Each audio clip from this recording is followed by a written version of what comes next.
Hi friends, कसे आहात? स्वागत आहे तुमचं किचन क्वीन वसुंधरामध्ये. आज आपण आपल्या चॅनलवर पाहणार आहोत टम्म फुगलेली, खमंग, खुसखुशीत आणि तेल न पिणारी अशी खस्ता पालकपुरी. तर ही पालकपुरी बनवण्यासाठी आपल्याला साहित्य काय लागणार आहे ते आधी पाहून घेऊयात. ही पालकपुरी बनवण्यासाठी आपल्याला सगळ्यात आधी लागणार आहे म्हणजे पालक. पालक आपल्याला स्वच्छ धुवून घ्यायचा आहे. त्यानंतर तो चाळणीमध्ये व्यवस्थित निथळून घ्यायचा. 2 वाटी होईल इतका मी पालक घेणार आहे. त्यानंतर आपल्याला गव्हाचं पीठ लागणार आहे. जवळजवळ 1.5 वाटी होईल इतकं गव्हाचं पीठ. अर्धी वाटी हरभरा डाळीचं पीठ. पाव वाटी रवा. रवा बारीक असो व मोठा कोणताही असेल तरीही चालेल. मिरची घेणार आहे आपण 6 ते 7. 10 ते 12 लसूण पाकळी. 2 इंच आलं. 2 टेबलस्पून होईल इतकी धने जिरे पावडर. 2 टेबलस्पून होतील इतके तीळ. मीठ चवीनुसार. पाव टीस्पून होईल इतका हिंग आणि 1 टेबलस्पून इतकी बडीशेप. बडीशेप आपल्याला आवर्जून घालायची आहे, त्यामुळे आपल्या पुरीची टेस्ट जी आहे ती एकदम छान येणार आहे. आता आपण कृतीला सुरुवात करूया. तत्पूर्वी तुम्ही जर या चॅनलवर नवीन असाल तर व्हिडिओ आहे तो शेवटपर्यंत बघा आणि चॅनलला सबस्क्राईब करा. पालक जो आहे तो स्वच्छ धुवून निथळून घेतलेला आहे. तो मी आता शिजवून वगैरे घेणार नाही आहे, तर डायरेक्टली मोठा मोठा कट करून घेणार आहे आणि कट झाल्यानंतर आपल्याला तो मिक्सरला बारीक करून घ्यायचा आहे. इथं आपल्याला पालक घेताना पालकाची पानं घ्यायची आहेत, जास्त देठ घ्यायचे नाहीयेत. पालक आपल्याला मोठा मोठा चिरून घ्यायचा आहे, खूप बारीक चिरण्याची आवश्यकता नाहीये. तर सगळ्यात आधी मी पालक जो आहे तो पूर्ण चिरून घेते. पालक जो आहे तो सगळा व्यवस्थित कट करून झालेला आहे. तो आता मी मिक्सरच्या भांड्यामध्ये घालून घेणार आहे. पालक घातल्यानंतर त्या पालकाबरोबरच आपल्याला हिरवी मिरची, आलं आणि लसूण हे देखील आपल्याला बारीक करून घ्यायचं आहे. तर ते सुद्धा मी याच वेळी त्याच्यामध्ये ॲड करते. एक 7 ते 8 होतील इतक्या मिरच्या. मिरच्या ज्या आहेत आपल्याला चवीनुसार घ्यायच्या. मी मिरच्या ज्या आहेत त्या खूप तिखट घेतलेल्या नाही आहेत. त्यानंतर लसूण पाकळी आणि 2 इंच होईल इतकं आलं.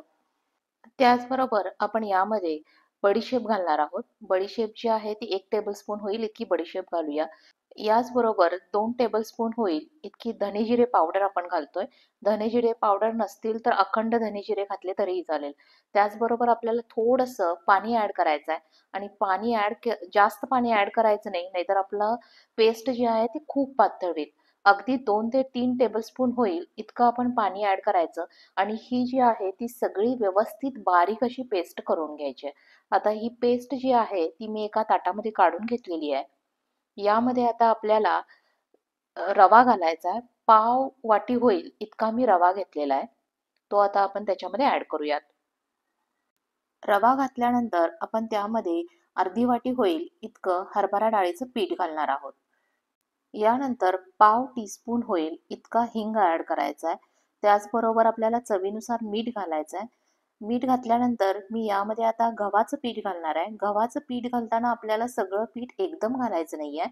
गव्हाचं पीठ थोडंसं घातलंय मी. त्यानंतर 2 टेबलस्पून होईल इतके पांढरे तीळ ॲड केलेले आहेत आणि आता हे आपण व्यवस्थित मळून घ्यायचं आहे. मळून घेताना आपल्याला जसं जसं लागेल तसं तसं आपण गव्हाचं पीठ जे आहे ते ॲड करत जायचं आहे. सुरुवातीला मी 1 वाटी गव्हाचं पीठ घातलं होतं, पण त्यावेळी ते अजून व्यवस्थित आपला टेक्स्चर आलं नाही, व्यवस्थित गोळा झाला नाही.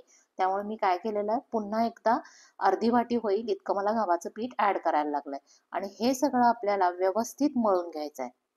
5 ते 7 मिनिटं होईल इतक्या वेळापर्यंत मी हे सगळं व्यवस्थित मळून घेतलेलं आहे आणि त्यानंतर त्याचा एक गोळा तयार करून घेतलेला आहे.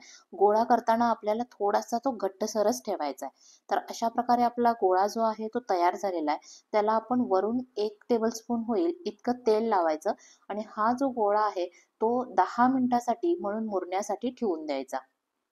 हा जो गोळा आहे तो आपल्याला अगदी 10 मिनिटासाठीच मुरण्यासाठी ठेवायचा आहे. खूप वेळ ठेवला तर तो पातळ होईल, त्याला पाणी सुटलं जाईल.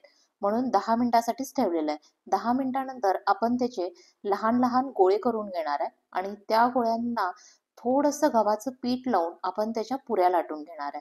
पुऱ्या लाटताना आपल्याला थोड्याशा जाडसर लाटायच्यात, एकदम पातळ लाटायच्या नाहीयेत.